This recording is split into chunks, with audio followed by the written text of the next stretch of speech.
노년의 자식도 배우자도 끝까지 내 곁을 지켜주지 않습니다. 자식은 바쁘고 배우자는 떠나고 결국 남는 건 초라하게 늙어가는 나 혼자뿐입니다. 기다려도 애원해도 아무도 오지 않습니다. 혼자서 웃고 혼자서 버티지 못하면 노년은 지옥입니다. 지금 당장 나를 지킬 준비를 해야 합니다. 자식, 배우자 다 필요 없다. 혼자서 행복한 노년을 보내기 위해 꼭 필요한 것 중 첫 번째는 남의 시선을 의식하지 않는 뻔뻔함이 필요합니다. 자식도 배우자도 결국 나를 끝까지 지켜주지 못합니다. 노년에 혼자 살아남으려면 반드시 남의 시선을 두려워하지 않는 뻔뻔함을 가져야 합니다. 남들이 나를 어떻게 보든 무슨 말을 하든 신경 쓰기 시작하는 순간부터 내 인생은 남의 소나기에 휘둘리는 하찮은 조각이 됩니다. 남이 내게 박수치지 않아도 관심을 주지 않아도 무심코 지나쳐도 나는 여전히 나 자신을 지켜야 합니다. 노년에 남의 시선을 의식하는 것은 자살행위입니다. 남들보다 초라해 보일까, 남들보다 뒤처져 보일까, 남들이 비웃지 않을까 걱정하는 순간 나의 하루는 불행으로 가득 찹니다. 내 옷차림, 내 걸음걸이, 내 표정까지 남 눈치를 보며 움츠린다면 인생은 이미 진 것이나 다름없습니다. 그런 삶은 살아있는 게 아니라 눈치나 보며 숨만 쉬는 비참한 연명일 뿐입니다. 남의 시선을 두려워하면 아무것도 할 수 없습니다. 시장에 혼자 가는 것도, 카페에 혼자 앉는 것도, 병원에 혼자 가는 것도 부끄러워 고개를 숙이고 발을 끌게 됩니다. 그렇게 점점 집안에만 갇히게 되고 세상과 단절된 채 노후를 초라하게 보내게 됩니다. 남들이 무슨 생각을 하든 나는 내 갈 길을 당당히 걸어야 합니다. 나를 위한 인생에 남들이 끼어들 자리는 없습니다. 진짜 뻔뻔함은 무례함이 아닙니다. 스스로를 지키는 단단함입니다. 저 사람은 왜 저래라는 시선에도 미소를 지을 수 있는 여유입니다. 혼자 밥 먹는다고, 혼자 걸어다닌다고, 혼자 놀러간다고 수군거리는 소리가 들려도 껄껄 웃으며 넘길 수 있는 여유입니다. 그런 뻔뻔함을 가진 사람만이 혼자서도 당당하고 꿋꿋하게 노년을 살아낼 수 있습니다. 남의 시선을 무시하지 못하는 사람은 끊임없이 스스로를 검열합니다. 나이가 들어 주름이 늘어난 얼굴을 부끄러워하고 지팡이를 짚는 손을 감추려 합니다. 그렇게 살아가다 보면 점점 위축되고 점점 자신을 잃게 됩니다. 결국 나는 쓸모없는 인간이라는 독이 몸과 마음을 갉아먹기 시작합니다. 무서운 것은 남이 나를 무시하는 것이 아니라 내가 스스로를 깎아내리는 것입니다. 남의 시선을 두려워하지 않는 사람은 자유롭습니다. 웃고 싶으면 웃고 쉬고 싶으면 쉬고 말하고 싶으면 말합니다. 그 사람은 비로소 세상과 평화롭게 공존할 수 있습니다. 내 삶은 내가 주인입니다. 남이 박수 쳐줘야만 가치 있는 삶이 아닙니다. 남이 눈길조차 주지 않아도 나는 여전히 살아있고 여전히 소중합니다. 대구에 사는 77세 박모 씨는 젊은 시절부터 항상 남의 눈을 의식하며 살았습니다. 옷차림 하나, 말투 하나에도 신경을 곤두세웠습니다. 그러나 나이가 들자 그런 삶이 얼마나 허무한지 깨달았습니다. 처음에는 혼자 식당에 들어가는 것도 망설였지만 어느 날 큰맘 먹고 혼자 국밥집에 들어가 뜨거운 국밥 한 그릇을 먹었습니다. 주변 시선이 신경 쓰였지만 꿋꿋하게 밥을 먹었습니다. 그리고 깨달았습니다. 다들 자기 밥 먹느라 바쁘구나. 그 후 박 씨는 혼자서 영화도 보고 혼자 카페에서 책도 읽으며 자유를 만끽하기 시작했습니다. 주변 친구들이 혼자 다니는 거 안 쓸쓸하냐고 물을 때마다 박 씨는 웃으며 대답합니다. 남 신경 쓰며 살기엔 내 시간이 너무 아까워. 이처럼 남의 시선을 의식하지 않는 뻔뻔함은 혼자서도 우아하고 당당하게 사는 힘입니다. 세상이 수군거려도 나는 내 길을 꿋꿋이 걸어야 합니다. 지금부터라도 남의 눈치를 끊고 내 인생의 주인이 되십시오. 진짜 자유는 남의 시선을 벗어나는 순간 시작됩니다. 두 번째 필요한 것은 매달 들어오는 연금이 있어야 합니다. 자식도 배우자도 필요 없습니다. 노년의 진짜 친구는 바로 매달 꼬박꼬박 들어오는 연금입니다. 연금이 없는 노년은 고요한 지옥과도 같습니다. 매일 통장 잔고를 들여다보며 한숨 쉬고 카드를 꺼내들 때마다 손이 떨리고 병원에 갈 엄두조차 내지 못하는 인생이 찾아옵니다. 사람은 돈 없이도 살 수 있다고 말하지만 노년에는 그 말이 얼마나 허황된 착각이었는지 뼈저리게 깨닫게 됩니다. 젊을 때는 몰랐습니다. 급여가 들어오고 아이들이 주변을 맴돌고 배우자가 함께 걱정해 주니까 견딜 수 있었습니다. 하지만 80세를 넘기면 모든 것이 변합니다. 자식은 바쁘고 배우자는 곁에 없고 남는 건 오직 나와 통장뿐입니다. 그 통장에 매달 일정한 돈이 찍히는 것, 그것이 노년을 견디게 하는 유일한 힘입니다. 연금이 없으면 세상은 더 차갑게 변합니다. 병원 진료비 앞에서도, 약국 계산대 앞에서도, 마트 계산대 앞에서도 지갑을 열 때마다 모멸감이 찾아옵니다. 조금 아파도 참고 조금 부족해도 포기하며 살아야 합니다. 그렇게 살다 보면 어느새 자신감은 사라지고 사람 만나기도 싫어지고 세상과 스스로 담을 쌓게 됩니다. 빈 통장은 노년의 자유를 가장 잔인하게 빼앗아 갑니다. 연금이란 단순히 생활비가 아닙니다. 그것은 자존심이고 독립성이고 인간답게 살 권리입니다. 매달 고정적으로 들어오는 돈이 있다는 것만으로도 불안은 줄어들고 마음은 평온해집니다.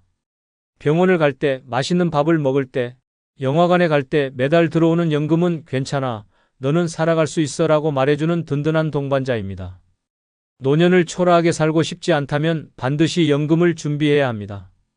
국민연금 하나에만 기대지 말고 개인연금이든 작은 적금이든 생활비의 보탬이 될 수 있는 무언가를 만들어야 합니다. 미루지 말아야 합니다. 시간이 지날수록 준비할 기회는 줄어듭니다. 젊을 때 준비하지 않으면 늙어서 빈 통장을 원망하며 살아야 합니다. 준비한 자만이 노년에 웃을 수 있습니다. 인천에 사는 78세 박모 씨는 젊을 때부터 자식 뒷바라지에만 집중했습니다. 자신은 늘 뒷전이었습니다. 연금 준비는커녕 남는 돈 한 푼 없이 자식 교육비로 다 써버렸습니다. 나이 들어 자식들은 각자 가정을 꾸렸고 박 씨는 작은 월세방에 홀로 남았습니다. 생활비가 모자랄 때마다 자식들에게 손을 벌려야 했고 그때마다 자식들은 바쁘다며 슬쩍 피했습니다. 결국 박 씨는 늦게나마 기초연금과 소액연금을 신청해 매달 적지만 고정적으로 돈이 들어오게 되었습니다. 박 씨는 말합니다. 연금이 들어오는 날이 내 생일 같아. 자식 필요 없다. 이 돈으로 밥 먹고 약 사면 그것으로 좋게. 이처럼 매달 들어오는 연금은 단순한 돈이 아닙니다. 그것은 노년을 지탱하는 자존심이며 자유입니다. 연금만큼은 꼭 준비해야 합니다. 누군가의 동정에 기대어 살지 않고 스스로의 힘으로 살 수 있는 유일한 기반이 바로 매달 들어오는 돈입니다. 오늘부터 준비하십시오. 당신의 행복한 노년은 당신의 통장에서 시작됩니다. 세 번째 필요한 것은 아픈 몸을 이끌 수 있는 최소한의 체력이 필요합니다. 자식도 배우자도 결국 곁에 없습니다. 노년의 마지막은 철저히 혼자입니다. 아픈 몸을 이끌고 병원에 가야 할 때, 허리가 끊어질 듯 아파도 약국까지 가야 할 때, 옆에서 손 내밀어 줄 사람을 기대하지 말아야 합니다. 누군가 오겠지, 누군가 도와주겠지 하는 착각은 버려야 합니다. 남는 건 오직 나 자신과 나를 떠받쳐줄 최소한의 체력뿐입니다. 노년의 몸은 매일 망가집니다. 근육은 빠지고 관절은 삐걱거리고 심장은 지쳐갑니다. 가만히 있으면 하루가 다르게 몸이 무너집니다. 숨이 가빠지고 다리가 풀리고 손발이 저릿해집니다. 그렇게 무너지는 몸을 붙잡아줄 유일한 힘이 바로 기초 체력입니다. 체력이 없는 노년은 시한부나 다름없습니다. 조금만 아파도 일어날 수 없고 조금만 넘어져도 다시는 걷지 못하는 지경에 이릅니다. 노년의 체력은 생존입니다. 외출할 수 있는 힘, 마트까지 걸어갈 수 있는 힘, 내 손으로 밥을 지을 수 있는 힘, 약봉지를 들고 오는 힘 모두 체력에서 나옵니다. 이것이 없으면 집안에 갇혀 꼼짝 못한 채 살아야 합니다. 하루 3끼 배달 음식으로 연명하며 세상과 단절된 채 조금씩 쇠약해져가는 처참한 노년을 맞게 됩니다. 절망 속에서 버텨야 하는 지옥 같은 시간이 시작됩니다. 최소한의 체력은 단순한 운동으로 유지할 수 있습니다. 거창한 헬스장이 필요 없습니다. 하루 20분 가볍게 걷고 팔을 돌리고 허리를 펴는 것만으로도 몸은 살아있다는 신호를 보냅니다. 이 작은 노력이 노년의 생명을 지켜줍니다. 귀찮다, 힘들다는 변명에 넘어가는 순간 몸은 곧바로 반응합니다. 움직이지 않는 몸은 썩고 녹슬고 죽어갑니다. 혼자서 아픈 몸을 끌고 살아야 하는 세상은 가혹합니다. 병원 대기실에서 번호표를 들고 몇 시간을 기다리며 약국까지 비틀거리며 걸어가야 합니다. 누구 하나 부축해주지 않는 현실 속에서 살아남으려면 반드시 최소한의 체력을 확보해야 합니다. 체력이 없다면 아무리 돈이 많고 집이 좋아도 소용없습니다. 움직일 수 없으면 삶은 무의미해집니다. 경기도에 사는 80세 윤모 씨는 체력을 가볍게 여겼습니다. 늙으면 다 그렇게 사는 거지라고 말하며 운동을 멀리했습니다. 그러던 어느 겨울 독감에 걸려 심하게 앓던 중 집 안에서 쓰러졌습니다. 몸을 일으킬 힘도 없어 엎드린 채 몇 시간을 버텨야 했습니다. 다행히 이웃이 발견해 병원에 실려갔지만 윤 씨는 병원 침대에 누운 채 통곡했습니다. 그 후로 윤 씨는 매일 가볍게라도 몸을 움직였습니다. 처음에는 5분 걷기도 버거웠지만 꾸준히 노력한 결과 지금은 동네 마트를 혼자 다녀올 정도로 회복했습니다. 윤 씨는 주변 사람들에게 말합니다. 아픈 건 참을 수 있는데 움직일 힘이 없는 건 죽음보다 더 괴로워. 이처럼 아픈 몸을 스스로 이끌 수 있는 최소한의 체력은 노년의 생명줄입니다. 하늘이 두 쪽 나도 매일 몸을 움직여야 합니다. 앉아서 기다리는 노년은 없다. 걷고 일어서고 몸을 지탱하는 이 작은 싸움이야말로 진짜 삶을 이어가는 마지막 힘입니다. 오늘 당장 숨을 몰아쉬며라도 한 걸음 내디드십시오. 그 한 걸음이 당신의 남은 생을 지켜줄 것입니다. 네 번째 필요한 것은 조용히 웃을 줄 아는 능력이 필요합니다. 자식도 배우자도 결국은 나를 완전히 지켜주지 못합니다. 노년에는 결국 혼자입니다. 아무도 없는 방 안에서 고요한 오후에 외롭고 쓸쓸한 순간에 나를 지켜줄 것은 오직 내 마음 하나입니다. 그리고 그 마음을 지켜주는 가장 강력한 무기가 바로 조용히 웃을 줄 아는 능력입니다. 조용히 웃을 줄 아는 사람은 쉽게 무너지지 않습니다. 세상이 등을 돌려도, 자식이 연락을 끊어도, 배우자가 세상을 떠나도, 친구들이 하나둘 떠나도 혼자 조용히 웃을 수 있는 사람은 결코 쓰러지지 않습니다. 쓸쓸한 저녁, 찬바람 부는 골목길을 걸을 때, 혼자 식탁에 앉아 밥 한 숟가락을 뜰 때, 입가에 작은 미소를 띌 수 있는 사람이야말로 진짜 강한 사람입니다. 웃지 못하는 노년은 지옥입니다. 사소한 일에 짜증내고 모든 것을 원망하고 세상을 미워하며 하루하루를 버티는 삶은 지옥입니다. 그렇게 살면 병은 더 빨리 찾아오고 몸은 더 빨리 무너지고 사람들은 더 빨리 떠나갑니다. 누구도 짜증과 한숨뿐인 사람 곁에 머물고 싶어 하지 않습니다. 결국 자신을 고립시키는 것은 세상이 아니라 웃지 못하는 자기 자신입니다. 조용히 웃는다는 것은 현실을 외면하는 것이 아닙니다. 아픈 몸을 인정하고 사라진 청춘을 받아들이고 줄어드는 인간관계를 담담히 끌어안는 용기입니다. 아무것도 대단한 일이 없어도, 아무 특별한 기쁨이 없어도 그냥 살아있다는 사실 하나만으로 웃을 줄 아는 힘입니다. 이 능력을 가지지 못하면 노년은 끝없는 결핍과 분노의 연속이 됩니다. 조용히 웃을 줄 아는 사람은 스스로를 위로할 줄 압니다. 괜찮다고, 오늘도 잘 버텼다고 스스로에게 따뜻한 말을 건넬 수 있습니다. 외로워도 웃고 쓸쓸해도 웃고 심지어 아파도 웃을 수 있습니다. 웃음은 약입니다. 심장을 살리고 혈관을 부드럽게 하고 몸속 세포들을 춤추게 만듭니다. 조용한 웃음 하나가 약보다, 수술보다 더 큰 기적을 만듭니다. 혼자 살아야 하는 노년에는 하루에 한 번 반드시 나를 위해 웃어야 합니다. 억지로라도 웃어야 합니다. 웃다 보면 진짜 웃음이 따라오고, 진짜 웃음이 오면 마음이 따뜻해지고, 마음이 따뜻해지면 몸도 살아납니다. 조용한 웃음은 스스로를 살리는 숨겨진 무기입니다. 서울에 사는 82세 최모 씨는 남편과 자식이 모두 먼 곳으로 떠나고 홀로 남게 되었습니다. 처음 몇 달은 외로움에 몸부림쳤습니다. TV를 켜도 웃음은커녕 눈물만 났습니다.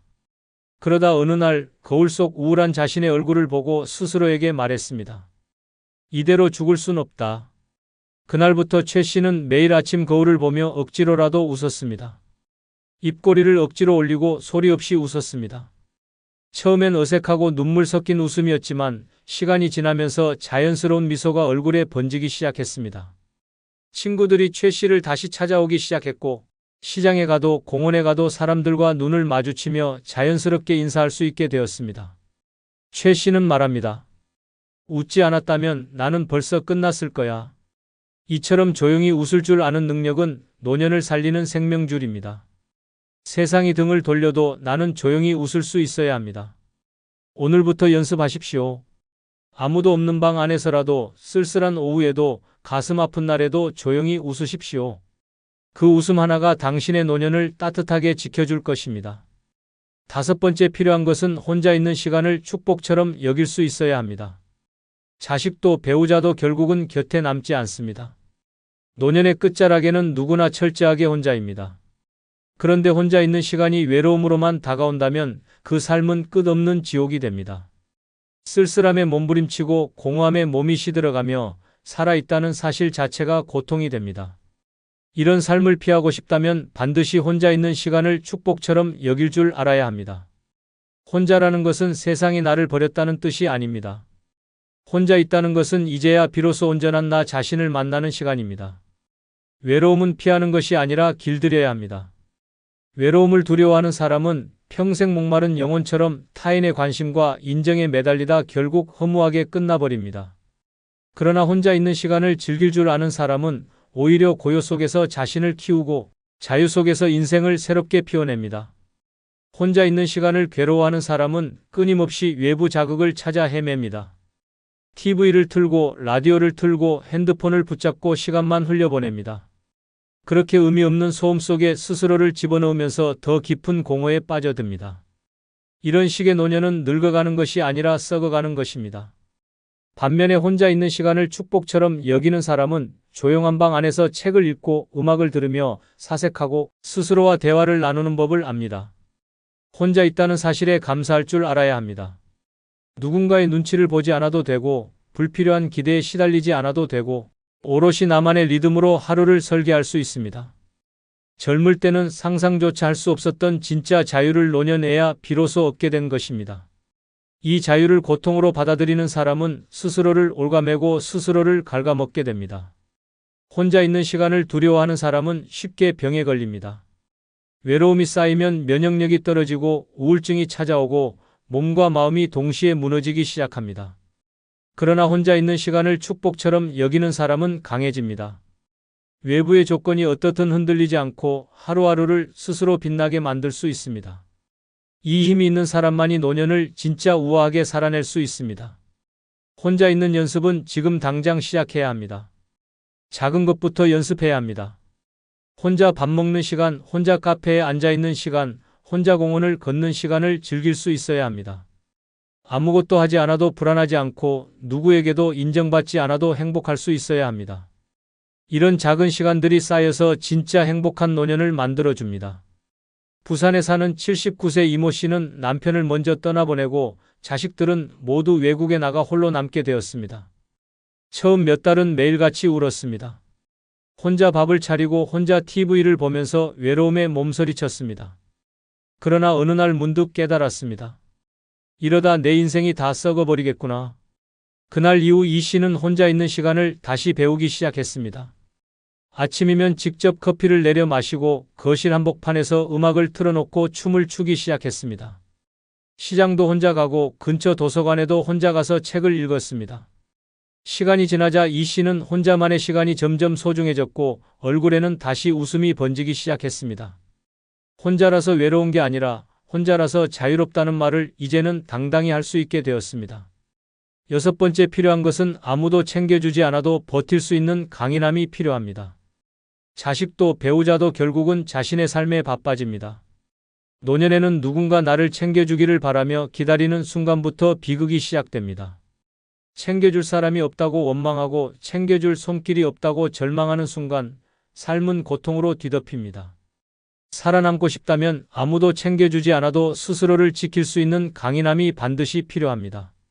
노년의 진짜 적은 병도 가난도 아닙니다. 스스로를 불쌍하게 여기는 마음입니다. 왜 아무도 나를 돌봐주지 않지라는 생각이 들기 시작하면 몸은 물론 마음까지 썩기 시작합니다. 결국 자신을 스스로 무너뜨리는 가장 무서운 적이 되는 것입니다. 외롭다고 아프다고 서운하다고 주저앉는 순간 인생은 비참하게 끝납니다. 아무도 챙겨주지 않는 현실은 당연한 것입니다. 자식은 자신의 삶을 살아야 하고 배우자는 어느 순간 떠나 있을 수도 있습니다. 친구들도 하나둘 사라지고 결국 남는 건 오직 나 자신뿐입니다. 이 현실을 슬퍼하지 말고 받아들여야 합니다. 슬퍼할 시간에 스스로를 더 단단히 다듬어야 합니다. 몸이 아프면 스스로 약국을 찾아가야 하고 시장에서 무거운 장바구니도 스스로 들어야 합니다. 외롭고 힘들어도 울음을 삼키고 일어나야 합니다. 누군가가 와서 위로해 주길 바라지 말고 스스로 등을 토닥이며 일어서야 합니다. 이것이 노년에 반드시 필요한 강인함입니다. 버티는 힘은 하루아침에 생기지 않습니다. 작은 훈련이 필요합니다. 오늘은 스스로 식사를 준비하고 내일은 스스로 병원 예약을 하고 모레는 혼자서 시장에 다녀오는 것입니다. 이런 작은 독립들이 쌓여서 진짜 강한 노인을 만듭니다. 누구의 도움 없이 살아가는 자신을 자랑스럽게 여길 수 있어야 합니다. 남들이 불쌍하게 여길까 봐 움츠러들 필요도 없습니다. 불쌍한 것은 몸이 아니라 마음입니다. 스스로를 강하게 단련한 사람은 어떤 눈길 속에서도 당당하게 고개를 듭니다. 눈물이 나도 웃으며 걸어갈 수 있어야 하고 힘들어도 묵묵히 내 길을 걸을 수 있어야 합니다. 그렇게 살아가는 사람이야말로 진짜 멋진 노년을 살아가는 사람입니다. 광주에 사는 80세 김모 씨는 남편과 사별하고 자식들마저 모두 멀리 떠나갔습니다. 처음에는 매일같이 자식들의 전화를 기다리며 울었습니다. 그러던 어느 날 깨달았습니다. 기다리는 건 내 인생을 죽이는 일이다. 그날 이후 김 씨는 혼자 시장을 보고 혼자 공원에 가고 혼자 도서관에서 책을 읽기 시작했습니다. 아플 때도 혼자 병원에 갔고 쓸쓸할 때는 스스로에게 따뜻한 음식을 차려 주었습니다. 시간이 흐르자 김 씨는 점점 단단해졌습니다. 이웃들은 김 씨를 두고 정말 꿋꿋하게 산다고 말합니다. 김 씨는 씩 웃으며 대답합니다. 아무도 나를 챙겨주지 않아도 나는 나를 챙긴다. 이처럼 아무도 챙겨주지 않아도 버틸 수 있는 강인함은 노년을 지키는 최후의 무기입니다. 하늘이 두 쪽 나도 스스로를 챙기고 스스로를 일으켜 세워야 합니다. 지금부터라도 스스로를 다독이고 스스로를 키워가야 합니다. 강한 나만이 끝까지 행복하게 살아남을 수 있습니다. 아무렇지 않게 반복하던 일상이 어느 날 순식간에 죽음으로 이어질 수 있습니다. 특히 노년기에 접어들면 사소한 행동 하나가 심장을 먹게 하고 뇌혈관을 터뜨리며 평생 쌓아온 삶을 단 몇 초 만에 무너뜨릴 수 있습니다. 지금부터 소개할 5가지 행동은 습관이 아닌 위험입니다. 늙어 순식간에 사망으로 이어지는 5가지 위험한 행동 중 첫 번째 행동은 욕조에서 혼자 목욕하는 행동입니다. 이는 생명을 위협하는 치명적인 실수입니다. 이러한 행동은 단순한 습관이 아니라 예고 없는 죽음으로 이어질 수 있는 위험한 선택입니다. 욕실은 집안에서 가장 위험한 공간 중 하나로 특히 노년층에게는 더욱 치명적입니다. 욕조에서 혼자 목욕할 때 발생할 수 있는 주요 위험은 다음과 같습니다. 첫째, 미끄러짐과 낙상입니다. 욕실 바닥은 물기로 인해 쉽게 미끄러워지며 노년층은 균형 감각이 떨어져 작은 미끄러짐도 큰 부상으로 이어질 수 있습니다. 특히 욕조 안팎을 오르내릴 때는 더욱 주의가 필요합니다. 둘째, 급격한 온도 변화로 인한 심혈관계 부담입니다. 따뜻한 물에 들어갔다가 갑자기 찬 공기를 접하면 혈압이 급변하여 심장에 무리를 줄 수 있습니다. 이로 인해 심근경색이나 뇌졸중 등의 심각한 질환이 발생할 수 있습니다. 셋째, 장시간 뜨거운 물에 몸을 담그는 행위입니다. 이는 체온 조절 능력이 떨어진 노년층에게 탈수나 저혈압을 유발할 수 있으며 의식을 잃고 익사로 이어질 위험이 있습니다. 넷째, 욕실에서의 고립입니다. 혼자 목욕 중 사고가 발생하면 즉각적인 도움을 받기 어렵습니다. 특히 문이 잠겨 있거나 가족이 부재 중인 경우 구조가 지연되어 생명을 위협할 수 있습니다. 다섯째, 욕조 내에서의 의식 소실입니다. 고혈압이나 당뇨병 등의 만성 질환을 가진 노년층은 욕조에서 갑작스럽게 의식을 잃을 수 있으며 이로 인해 익사사고가 발생할 수 있습니다. 이러한 위험을 예방하기 위해서는 다음과 같은 조치가 필요합니다. 첫째, 욕실에 미끄럼 방지 매트를 설치하고 욕조 주변에 손잡이를 부착하여 안전하게 이동할 수 있도록 합니다. 둘째, 목욕 전후로 실내 온도를 적절히 유지하여 급격한 온도 변화를 방지합니다. 셋째, 목욕 시간은 1015분 이내로 제한하고 너무 뜨거운 물은 피합니다. 넷째, 가능하면 가족이나 보호자와 함께 목욕하거나 최소한 목욕 중임을 알리고 정기적으로 안부를 확인받습니다. 다섯째, 만성 질환이 있는 경우 목욕 전후로 혈압이나 혈당을 체크하여 이상 징후를 조기에 발견합니다. 실제 사례를 통해 이러한 위험성을 더욱 실감할 수 있습니다. 서울에 거주하는 78세 김모 씨는 매일 혼자 욕조에 몸을 담그는 시간이 가장 큰 즐거움이었습니다. 평소 조용히 따뜻한 물에 몸을 담그고 음악을 듣는 것이 일상이었고 별다른 문제 없이 수년째 그 생활을 반복해 왔습니다. 하지만 어느 날 특히 기온이 낮았던 겨울 저녁, 그는 욕조에 평소보다 훨씬 뜨거운 물을 받아 오랜 시간 몸을 담그고 있었습니다. 처음엔 개운한 기분에 젖었지만 점점 머리가 띵하고 어지럽다는 느낌이 들었고 곧바로 의식을 잃고 욕조 안으로 쓰러졌습니다.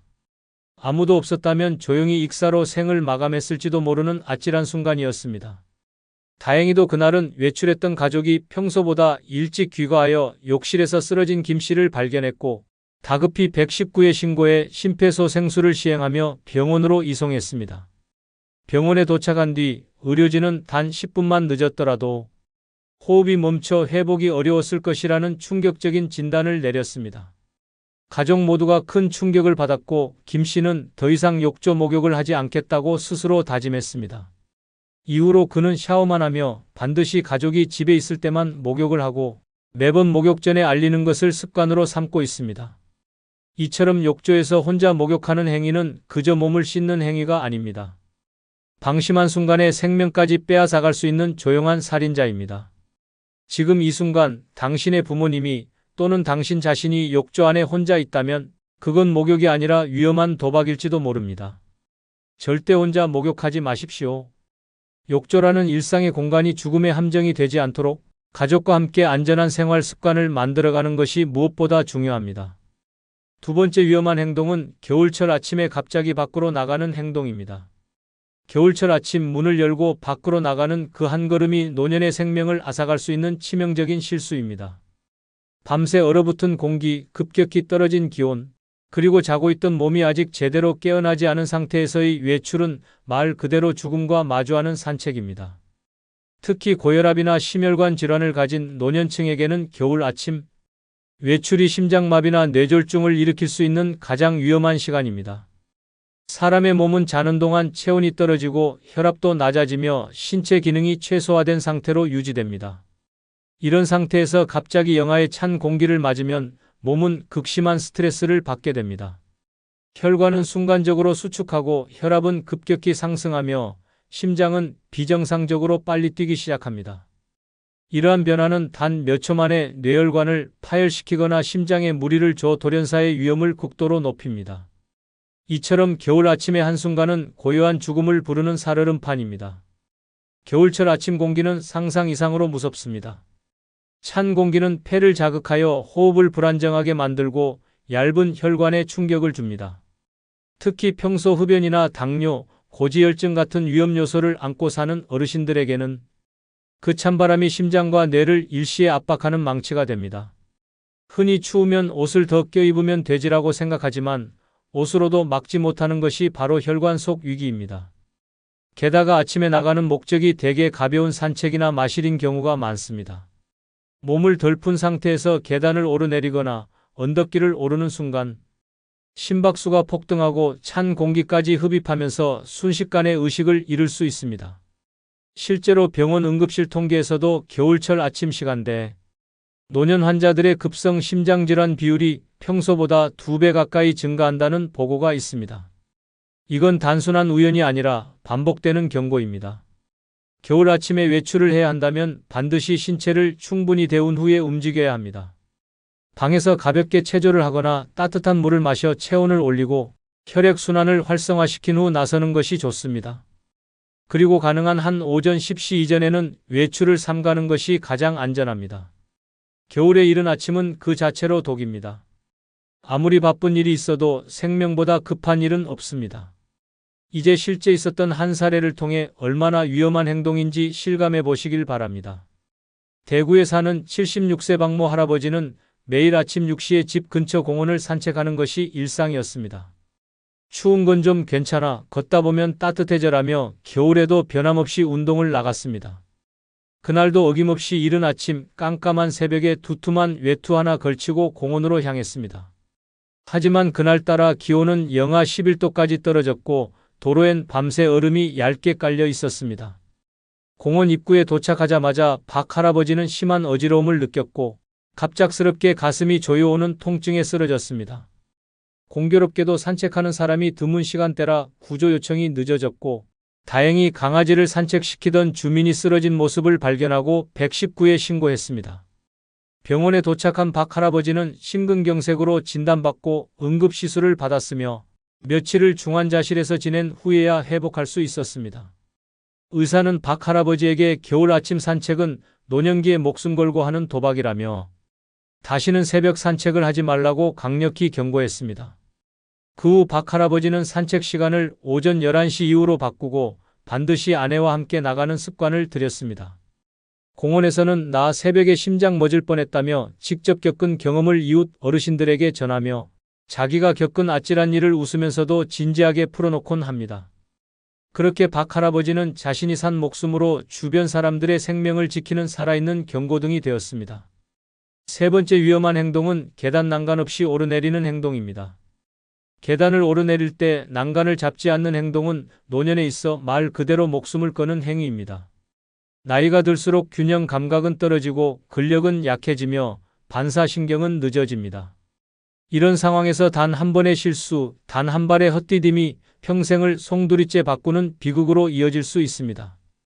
특히 계단은 집 안과 밖을 막론하고 노년층 사고의 가장 흔한 장소이며 가장 치명적인 장소이기도 합니다. 계단에서 넘어지는 사고는 단순한 넘어짐이 아닙니다. 그 충격은 머리와 척추, 고관절에 고스란히 전달되며 순간적인 낙상 하나로 뇌출혈, 경추, 골절, 대퇴부 골절 같은 중대한 외상을 초래합니다. 이는 단순한 입원 치료로 끝나지 않습니다.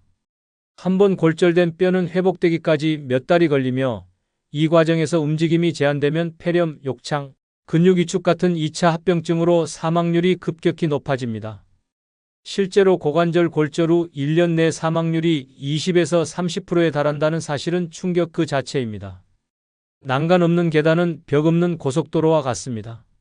의지할 것이 없기 때문에 한 발 한 발이 불안정하고 약간의 현기증이나 발끝, 헛디딤이 추락으로 이어질 수 있습니다. 특히 나이가 들면 발바닥 감각이 무뎌지고 눈도 침침해져서 계단의 높이나 깊이를 제대로 인식하지 못하는 경우가 많습니다. 이로 인해 스스로 중심을 잡지 못하고 그대로 굴러떨어지는 사고가 빈번히 발생합니다. 난간은 단순한 구조물이 아닙니다. 그것은 생명을 지탱해주는 최소한의 안전장치입니다. 하지만 많은 노년층은 괜찮다, 이 정도는 익숙하다는 아니란 생각에 난간 없이 계단을 오르내리기를 반복합니다. 이런 습관은 언젠가 반드시 대가를 치르게 됩니다. 단 한 번의 실수가 한순간의 방심이 걷지도 못하게 만들고 말 한마디 못하게 만들며 결국 침대 위에서 인생을 마감하게 만드는 무서운 결과를 가져옵니다. 계단을 오르내릴 때는 반드시 난간을 잡고 주변을 환하게 밝혀 시야를 확보하며 미끄럼 방지 슬리퍼나 신발을 착용해야 합니다. 계단을 2칸씩 건너뛰거나 서둘러 내려오는 행동은 자살행위와 다름없습니다. 또한 무거운 물건을 들고 계단을 오르내리는 행동도 금물입니다. 이 모든 것이 노년기 낙상의 원인이며 생명의 불씨를 꺼뜨리는 도화선이 됩니다. 이제 한 어르신의 실제 사례를 소개합니다. 대전에서 혼자 사는 81세 조모 할아버지는 평소 2층 자택의 계단을 아무렇지 않게 오르내렸습니다. 계단에 난간이 없었지만 나는 아직 튼튼하다는 자신감에 의존해 몇 년을 그렇게 살아왔습니다. 그러던 어느 날 점심시간에 TV를 보다 갑자기 생각난 반찬을 가지러 1층으로 내려가던 중 살짝 어지럼증을 느끼며 발을 헛디뎠습니다. 그 순간 몸이 앞으로 쏠리며 계단을 구르기 시작했고 그대로 1층 바닥까지 굴러떨어졌습니다. 의식은 있었지만 움직일 수 없었고 다행히도 이웃이 평소와 다르게 정오가 지나도 인기척이 없는 것을 이상히 여겨 방문해 발견했습니다. 응급차에 실려 병원에 도착한 후 고관절 골절과 손목 골절이 동시에 확인됐고 수술을 받고 2달간 병원 침대에 누워 있어야 했습니다. 입원 중엔 욕창이 생겨 고생했고 심지어 복부에 가스가 차는 마비성 장폐색 증상까지 나타났습니다. 퇴원 후에도 걸음걸이는 예전 같지 않고 화장실을 가기 위해서도 지팡이를 짚고 천천히 이동해야 했습니다. 그제서야 조 할아버지는 말했다고 합니다. 난간 하나 있었으면 이 고생 안 했을 텐데. 이 일 이후 조 할아버지는 자택 계단에 튼튼한 난간을 설치했고 계단을 오르내릴 때는 꼭 누군가와 함께 하거나 스마트폰으로 가족에게 알려 동선을 공유하고 있습니다. 그는 지금도 어르신 모임에서 이렇게 말합니다. 계단에서 혼자 우쭐대면 그건 곧 지하로 직행하겠다는 거랑 같아. 계단은 오르기 위한 구조물이 아니라 내려가는 생명선이 될 수도 있습니다. 난간은 단지 철제봉이 아니라 노년의 안전줄입니다. 지금이라도 당장 확인해 보십시오. 집에 난간이 없다면 그 집은 폭탄을 안고 사는 것과 다름없습니다. 네 번째 위험한 행동은 화장실에서 힘을 과하게 주는 행동입니다. 화장실에서 용변을 보며 힘을 과하게 주는 행동은 단순한 습관이 아니라 심장을 멈추게 할 수 있는 치명적인 실수입니다. 특히 노년층에게 이 행위는 조용한 죽음으로 이어질 수 있는 매우 위험한 행동입니다. 많은 사람들이 이 사실을 모르고 매일 아침 아무렇지 않게 생명의 경계선을 넘나들고 있습니다. 대변을 보기 위해 배에 힘을 주는 것은 자연스러운 일처럼 보이지만 나이가 들면 상황이 완전히 달라집니다. 노년기에는 혈관이 딱딱해지고 심장은 무리를 견디기 어려운 상태에 놓여 있습니다. 이 상태에서 과도하게 힘을 주면 복압이 급격히 상승하고 혈압이 순간적으로 폭발적으로 치솟습니다. 이로 인해 심장에 과부하가 걸리고 심근경색이나 뇌출혈이 갑자기 발생할 수 있습니다. 실제로 병원 응급실에 실려오는 노인들 중 상당수가 화장실에서 쓰러졌다는 공통된 경로를 가지고 있는 이유도 바로 여기에 있습니다. 특히 겨울철에는 위험도가 배가 됩니다. 차가운 화장실 환경은 혈관을 수축시키고 그 상태에서 힘을 주면 혈압의 기복이 더 심해지며 심장 박동이 불규칙해집니다. 이로 인해 심실세동, 즉 심장이 떨리기만 하고 피를 내보내지 못하는 상태가 되어 단 몇 분 만에 의식을 잃고 사망에 이를 수 있습니다. 화장실에서 사망하는 사례가 유독 많다는 것은 결코 우연이 아닙니다. 문제는 이 위험한 행동이 너무나도 흔하고 스스로 그 위험성을 인지하지 못한 채 반복된다는 점입니다. 변이 잘 안 나와서 힘을 좀 줬을 뿐이라는 말 속에는 무지와 방심이 숨어 있으며 그 결과는 너무나도 참혹할 수 있습니다. 심장질환, 고혈압, 동맥경화, 당뇨병 등을 앓고 있는 노년층에게 있어 이 습관은 목숨을 건 모험입니다. 변기에 앉은 순간 그것이 생사의 갈림길이 될 수도 있다는 사실을 반드시 인지해야 합니다. 예방을 위해서는 화장실을 따뜻하게 유지하고 변비가 생기지 않도록 식이섬유와 수분을 충분히 섭취하며 변이가 들었을 때 무리하지 않고 자연스럽게 배변하도록 노력해야 합니다. 힘을 주지 않아도 배변이 가능한 환경을 만드는 것이 가장 중요한 생존 전략입니다. 필요하다면 의사의 처방에 따라 변 완화제를 사용하는 것도 좋은 방법입니다. 결코 참고 버티거나 억지로 싸내려 해서는 안 됩니다. 이제 실제 사례 하나를 들어보겠습니다. 부산에 사는 79세의 김모 할아버지는 평소 변비가 심했습니다. 며칠에 한 번씩 용변을 보는 것이 일상이었고 그때마다 고통을 느끼면서도 억지로 힘을 주는 습관이 있었습니다. 가족들은 늘 아버지 너무 무리하지 마세요라고 걱정했지만 김 할아버지는 나는 원래 이렇게 싸야 시원해라며 대수롭지 않게 여겼습니다. 그러던 어느 날 아침 평소처럼 화장실에 들어간 김 할아버지가 한참이 지나도 나오지 않자 가족들이 이상하게 여겨 문을 두드렸습니다. 아무 대답이 없었고 급히 문을 열어보니 할아버지는 변기 위에서 앞으로 고꾸라진 채 쓰러져 있었습니다. 얼굴은 하얗게 질려 있었고 손은 여전히 힘을 주는 자세 그대로 굳어 있었습니다.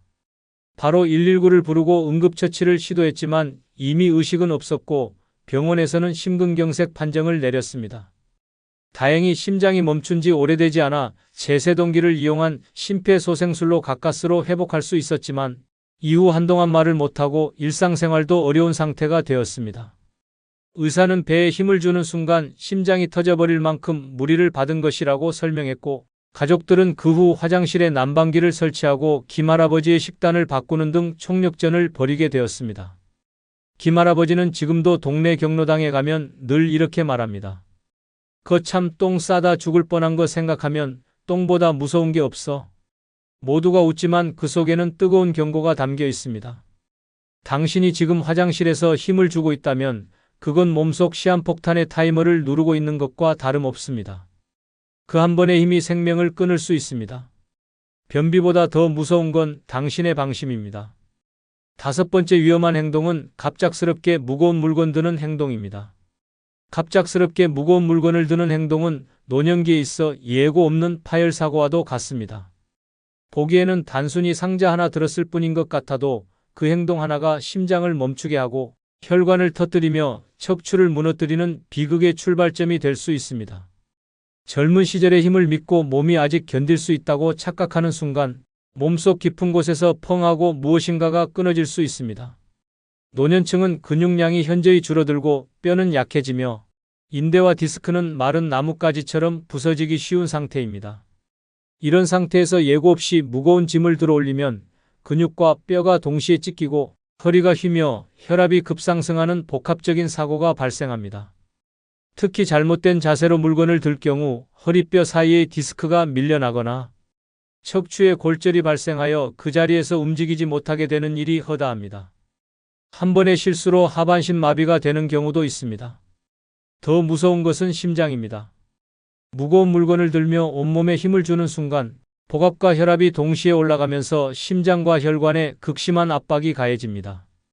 특히 심근경색이나 협심증 같은 심혈관 질환을 앓고 있는 경우 이 작은 행동 하나가 곧 심장마비로 이어질 수 있습니다.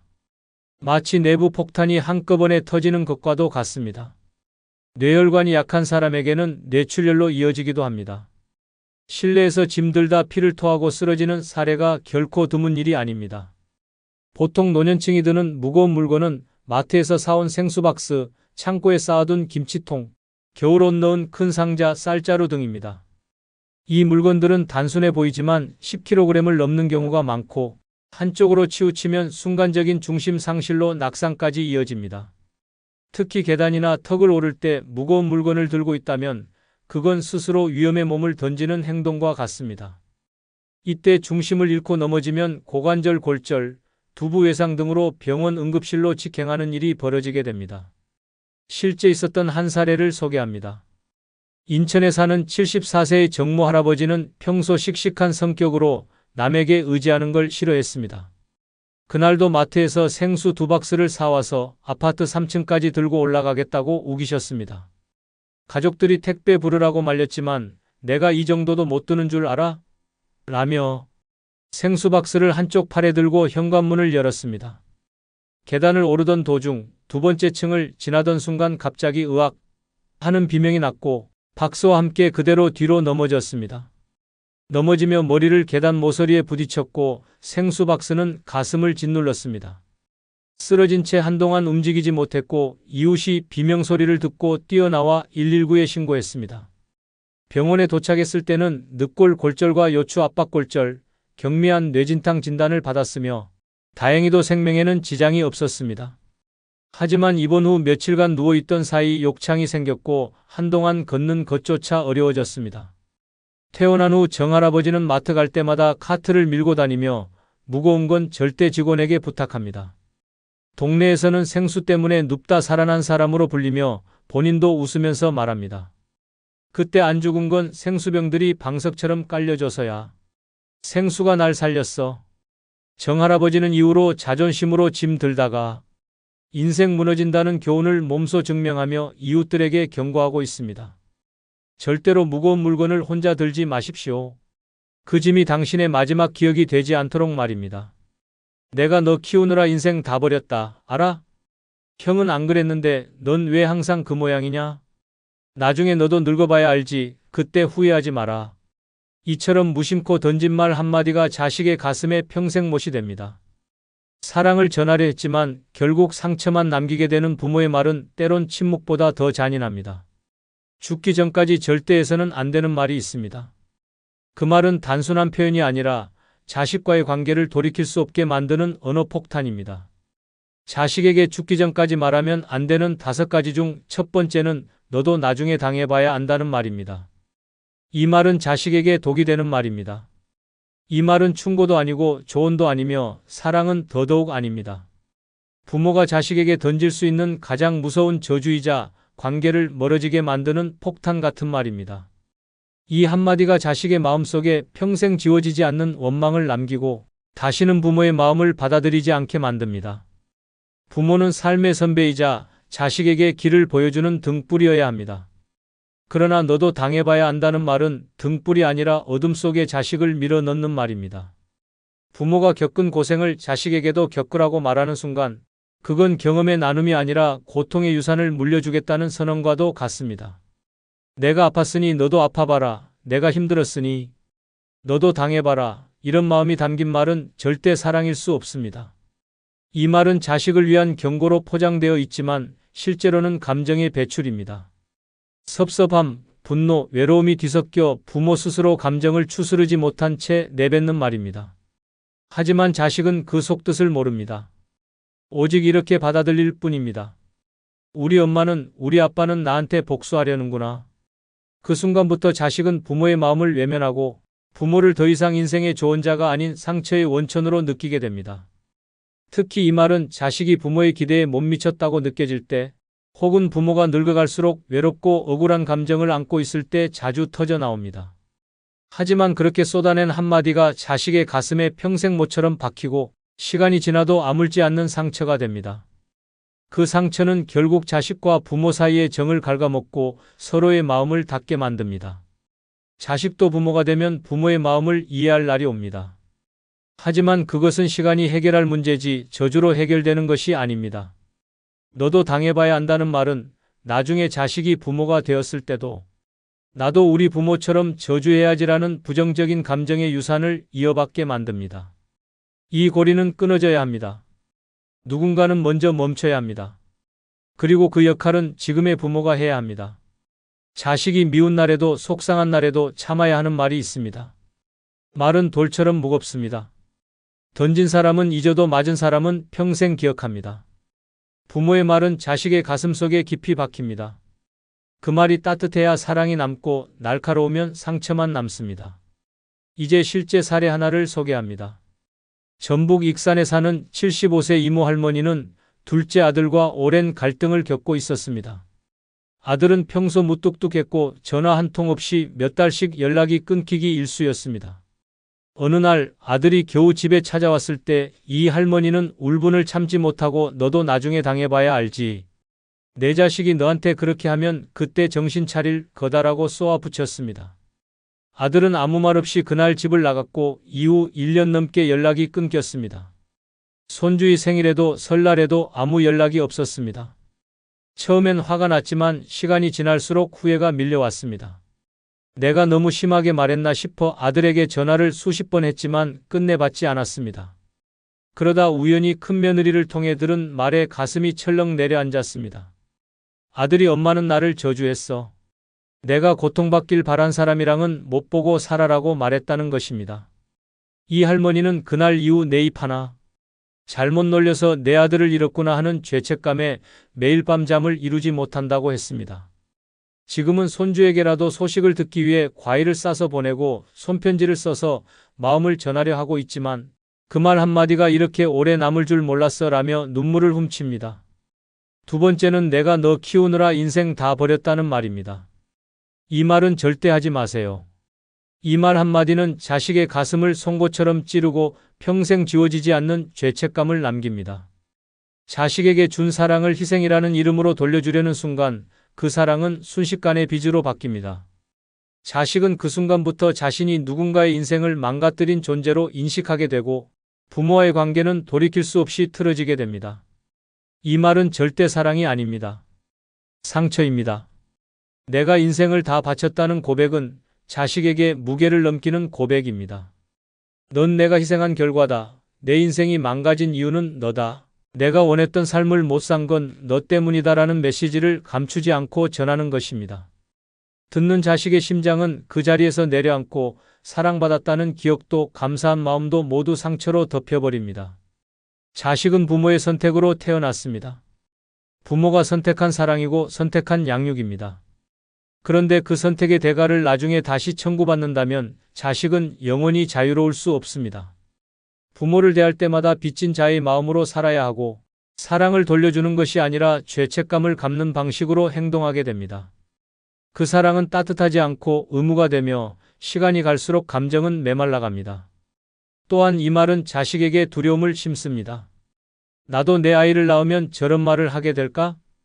부모가 되면 이렇게 원망하게 되는 건가? 라는 불안이 마음속에 자리 잡게 됩니다. 그 결과 결혼을 피하고 부모가 되는 것을 꺼리며 관계 자체를 멀리하게 되는 악순환이 시작됩니다. 사랑받은 기억이 아닌 부모의 한탄만 기억에 남게 되면 자식은 결코 따뜻한 가족을 꿈꿀 수 없습니다. 이 말은 특히 화가 날 때, 실망할 때, 외로울 때 쉽게 튀어나옵니다. 자식이 마음에 안 드는 행동을 했을 때, 부모의 외로움이 커졌을 때, 내 삶이 허무하게 느껴질 때 다 너 키우느라 그런 거야 라는 한마디로 쏟아내버립니다. 그러나 그 말은 지금까지 쌓아온 모든 정을 한순간에 무너뜨립니다. 그 한마디는 사랑의 무게가 아니라 원망의 화살이 되어 자식의 심장을 꿰뚫습니다. 진짜 부모라면 사랑을 주고도 아무 말 없는 사람입니다. 희생을 했어도 내 덕분에 잘 살았다는 사람이 되어야 합니다. 그 말 한마디가 자식을 일으켜 세우고 평생 부모를 가슴에 품고 살게 만드는 말입니다. 진정한 사랑은 계산서가 없습니다. 내 삶이 부족했더라도 자식을 탓하는 말은 하지 않아야 합니다. 그것이 부모로서의 마지막 품격입니다. 이제 실제 사례 하나를 소개합니다. 경기도 성남에 사는 73세 김모 할머니는 평생 맞벌이하며 외아들을 키웠습니다. 학원도 보내고 과외도 시키고 대학도 서울로 보냈습니다. 하지만 아들이 결혼하고 바빠지면서 연락이 뜸해졌고 명절에도 얼굴 보기 힘들어졌습니다. 어느 날 어렵게 아들이 찾아왔을 때 김 할머니는 쌓인 서운함을 참지 못하고 이렇게 말했습니다. 내가 너 키우느라 인생 다 버렸어. 친구도 없이 여행 한번 못 가보고 돈도 제대로 못 쓰고 근데 넌 지금 엄마한테 이렇게 할 수 있냐? 아들은 말없이 고개를 떨구었고 다음 날 아침 일찍 짐을 챙겨 떠났습니다. 그 이후로 6개월 동안 연락이 끊겼고 김 할머니는 매일 밤 스스로를 자책했습니다. 내가 너무 심했나 근데 진심이었는데라는 생각이 머리를 떠나지 않았습니다. 그러던 중 이웃이 전한 말에 가슴이 철렁 내려앉았습니다. 아들이 지인에게 내가 태어나지 않았으면 우리 엄마가 더 행복했겠구나 싶다고 말했다는 것이었습니다. 그 말을 들은 김 할머니는 충격에 빠졌습니다. 그냥 서운해서 했던 말인데 그 말이 그렇게 독하게 들렸을 줄은 몰랐어 라며 눈물을 흘렸습니다. 지금은 아들과 다시 조금씩 연락을 이어가고 있지만 그 말 이후 아들의 눈빛은 달라졌습니다. 김 할머니는 지금도 말합니다. 그때 그 말만 안 했어도 내가 평생 해온 사랑이 한순간에 부정당할 줄은 몰랐어. 부모의 말은 가벼워 보이지만 자식의 마음에는 평생 무겁게 남습니다. 세 번째는 내 유산은 한 푼도 안 줄 거라는 말입니다. 이 말은 증오를 키웁니다. 부모가 자식에게 할 수 있는 말 중 가장 파괴력 있는 말이며 듣는 자식의 마음을 단칼에 잘라내는 치명적인 폭언입니다. 이 말은 단순한 재산 문제가 아니라 너는 내 인생에 의미가 없다는 선언처럼 들리며 부모 자식 간의 신뢰와 정을 단숨에 무너뜨리는 무서운 파열음을 남깁니다. 유산은 부모가 일평생 모은 결실입니다. 누구에게 어떻게 줄지는 부모의 권한입니다. 그러나 그것을 안 주겠다고 선언하는 순간 자식에게 전해지는 메시지는 단순한 경제적 박탈감이 아닙니다. 자식은 이렇게 받아들입니다. 나는 부모에게 필요 없는 존재다. 사랑받지 못했으니 아무것도 기대하지 말라는 말이구나. 결국 나는 부모에게 아무 의미 없는 사람이었구나. 그 마음은 사랑이 아닌 증오로 변하고 그 증오는 평생 마음속에 뿌리 내리게 됩니다. 특히 이 말은 화가 났을 때, 자식이 실망스러운 행동을 했을 때 실수로라도 툭 내뱉는 경우가 많습니다. 하지만 그 한마디가 쌓아온 모든 정을 부숩니다. 자식은 자신이 부모의 눈밖에 났다는 자각보다 내가 사랑받은 적이 있었나? 라는 근본적인 상처를 떠올리게 됩니다. 결국 부모의 삶 전체가 원망의 대상으로 바뀌고 남은 시간은 고통스러운 감정의 벽으로 가려지게 됩니다. 중요한 것은 말의 타이밍과 의도입니다. 내 유산은 나중에 주겠다, 필요한 때에 쓰게 하겠다는 말과 한 푼도 안 줄 거다는 말은 완전히 다릅니다. 전자는 신중한 계획이고 후자는 감정적인 절단입니다. 재산을 미리 증여하지 않겠다는 결심은 부모의 선택일 수 있지만 그것을 안 주겠다, 자격 없다는 식으로 전달하는 순간 사랑은 거래가 되고 자식은 부모를 회피하게 됩니다. 자식은 부모가 돈을 줘서 사랑하는 게 아닙니다. 하지만 돈을 사랑의 기준으로 삼아버린 부모의 말에는 큰 상처를 받습니다. 부모가 조건을 걸기 시작하면 자식도 마음을 닫기 시작합니다. 부모가 자식에게 원하는 것이 있다면 사랑받았다는 확신이지 협박이 되어선 안 됩니다. 유산은 줄 수도 있고 안 줄 수도 있습니다. 하지만 그 결정은 존엄과 사랑 속에서 해야지 감정과 분노 속에서 선언해서는 안 됩니다. 이제 실제 사례 하나를 소개합니다. 서울 강서구에 사는 80세 박모 할아버지는 평소 성격이 직설적이고 다소 거친 편이었습니다. 아들 셋을 키웠지만 평생 자식들 앞에서 다정한 말 한 번 못 해봤습니다. 그러던 어느 날 둘째 아들이 부동산 문제로 의견을 내자 박 할아버지가 화가 나 너한텐 유산 한 푼도 안 줄 거야. 기대하지도 말아라고 소리쳤습니다. 그 말을 들은 둘째 아들은 말없이 집을 나갔고 이후 연락이 끊겼습니다. 몇 달 뒤 생일이 되어도 전화 한 통 없었고 아버지의 병원 입원 소식에도 나타나지 않았습니다. 결국 큰아들을 통해 둘째의 속마음을 들을 수 있었습니다. 아버지가 날 그렇게 생각했다면 난 더 이상 가족으로 생각 못 하겠어요. 돈이 아니라 그 말이 너무 치명적이었어요. 그 말을 들은 박 할아버지는 뒤늦게 후회했습니다. 진짜 안 주겠다는 뜻은 아니었어. 순간 화나서 한 말인데 그러나 그 말 한마디는 둘째 아들의 마음을 닫기에 충분했고 지금까지도 관계 회복은 더디기만 합니다. 최근 박 할아버지는 지인 모임에서 농담처럼 말합니다. 유산 얘기는 절대 입 밖에 내지 마. 자식 잃고 싶지 않으면 말이야. 그는 요즘 자식들에게 작은 선물과 용돈을 조금씩 챙겨주며 마음의 거리부터 회복하려 노력 중입니다. 나중에 뭐 해준들 그 말 한 번이 평생 남더라며 친구들에게도 그 말을 절대 하지 말라고 당부한다고 합니다. 유산은 남기는 것도 중요하지만 남기는 방식이 더 중요합니다. 죽기 전에 자식에게 남겨야 할 것은 돈이 아니라 사랑이고 감정이 아닌 믿음입니다. 절대 내 유산 한 푼도 안 줄 거야 라는 말만은 하지 마십시오.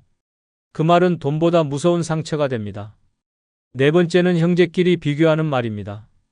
이 말은 평생 갈등을 남깁니다. 부모가 무심코 내뱉는 그 한마디가 형제 사이를 갈라놓고 가족이라는 울타리를 파괴합니다. 누구는 그렇게 안 한다. 네 형 좀 본받아라. 동생은 말 한마디에 척척하더라는 말은 칭찬이 아니라 분열의 씨앗입니다. 비교는 자극이 아니라 적대감을 만듭니다. 사랑받고 싶은 마음이 미움으로 변하고 경쟁심이 증오로 발전하는 것은 시간 문제입니다. 부모가 의도한 것이 아니더라도 자식의 귀에는 이렇게 들립니다. 넌 부족하다. 넌 실망이다. 넌 열등하다. 형제 중 누군가는 항상 비교 대상이 되고 다른 한 명은 기준이 됩니다. 기준이 된 자식도 괴롭고 비교당한 자식은 더 괴롭습니다. 그 괴로움은 커지면서 관계를 왜곡시키고 언젠가 폭발하게 됩니다. 가장 무서운 건 이 비교가 단 한 번의 말로도 평생 남는다는 사실입니다. 어릴 적들은 넌 형만 못해, 내 동생만큼만 해라는 말이 40대, 50대가 되어도 잊히지 않습니다. 설날에, 부모의 제삿날에, 상속 문제 앞에서 그 말들이 불쑥 떠올라 형제를 향한 불편한 감정으로 이어집니다. 결국 비교는 가족을 경쟁자로 만들고 그 경쟁은 미움을 낳습니다. 부모가 어떤 자식에게 더 실망하거나 더 기대하는 것은 인지상정입니다. 하지만 그것을 말로 드러내는 순간 감정은 상처로 변합니다. 자식들은 부모의 말에 매우 민감합니다. 아무리 나이를 먹어도 부모의 말 한마디에 상처받고 위로받고 분노합니다. 그 감정은 겉으로는 묻어두더라도 속에서는 절대 사라지지 않습니다. 또한 형제 간 비교는 부모가 사라진 이후에도 큰 후폭풍을 남깁니다. 유산 분쟁, 간병 갈등, 명절 참석 문제에서 어릴 때도 항상 너만 감쌌잖아라는 감정이 뿌리 깊게 터져 나옵니다. 부모는 떠났지만 비교의 그림자는 살아남아 형제를 평생 갈라놓습니다. 가족이라는 말이 무색해지고 형제는 더 이상 친밀한 관계가 아닌 불편한 타인이 되어버립니다. 가장 이상적인 가족은 비교가 없는 가족입니다. 각자의 다름을 인정하고 있는 그대로 받아들이는 것이 진짜 사랑입니다. 어느 자식이 조금 부족해도 실수해도 다른 자식보다 덜 나아 보여도 부모는 그 자식을 있는 그대로 인정해줘야 합니다. 그 따뜻한 말 한마디가 형제를 연결하고 가족을 지켜줍니다. 이제 실제 사례 하나를 소개합니다. 충북 청주에 사는 78세 장모 할머니는 자식이 셋 있었습니다. 첫째는 교사, 둘째는 중소기업 직장인, 셋째는 자영업자였습니다. 장 할머니는 항상 첫째 아들을 자랑했습니다. 우리 큰애는 말 안 해도 알아서 하고 부모 말 귀담아 듣고 사람 구실 제대로 한다며 가족 모임 때마다 첫째를 칭찬했고 나머지 둘은 늘 형 좀 본받아라, 언니처럼 살아라는 말을 들었습니다. 문제는 그 말이 수십 년 동안 반복됐다는 점입니다. 겉으론 웃으며 넘겼지만 속으로 쌓인 불만은 갈수록 커졌습니다. 결국 장례식장에서 폭발했습니다. 장할머니가 돌아가시고 장례를 치르던 중 유산 상속 문제를 논의하는 자리에서 둘째와 셋째가 말다툼을 벌였습니다. 형은 엄마한테 다 해줬다고 하잖아. 언제 우리가 형처럼 대접받은 적이나 있냐? 말이 꼬리에 꼬리를 물며 결국 손찌검까지 번졌습니다. 그날 이후 셋은 서로 연락을 끊었고 명절에도 얼굴을 보지 않습니다. 장할머니는 평생 가족을 위해 헌신했지만 그 헌신의 말미에 무심코 한비교가 남긴 갈등은 가족을 해체시켰습니다. 그 장례식은 작별이 아니라 단절의 시작이었습니다. 지금은 큰아들이 가장 속이 상해합니다. 엄마가 내 칭찬 좀 안 했으면 좋았을 걸 그 말들 때문에 결국 가족이 무너졌어요. 자신이 비교의 기준이 됐다는 사실조차 죄책감으로 남았다고 합니다. 다섯 번째는 자식은 부모 돌볼 의무가 있다는 말입니다. 이 말은 자식에게 짐을 지우는 말입니다. 사랑의 이름으로 강요되는 의무는 짓눌림이 되고 그 짓눌림은 부모를 향한 감사를 원망으로 바꾸게 만듭니다. 부모니까 당연히 자식이면 해야지라는 말은 부모가 자식에게 기대하는 최소한의 의무처럼 보이지만 실은 마음속에 벽을 쌓는 강요일 수 있습니다. 부모가 자식을 키울 땐 의무감으로 하지 않았습니다. 사랑하니까, 내 아들이고 내 딸이니까 기꺼이 돌봤습니다. 하지만 자식은 다릅니다. 자식은 부모를 위해 태어난 존재가 아니고 부모의 노후를 책임지기 위해 만들어진 사람이 아닙니다. 그럼에도 불구하고 부모가 너는 나를 돌봐야 해라고 선언해버리면 자식은 사랑이 아니라 채무자가 됩니다. 사랑은 줄수록 가까워지지만 의무는 줄수록 멀어지게 만듭니다. 부모가 늙으면 자식이 돌봐야 한다는 말은 세대 간 책임이라는 전통에서 비롯된 말입니다.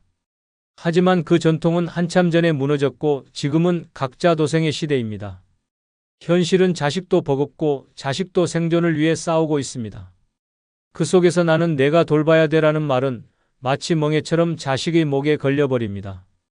그 순간부터 자식은 책임과 죄책감 사이에서 괴로워하게 됩니다.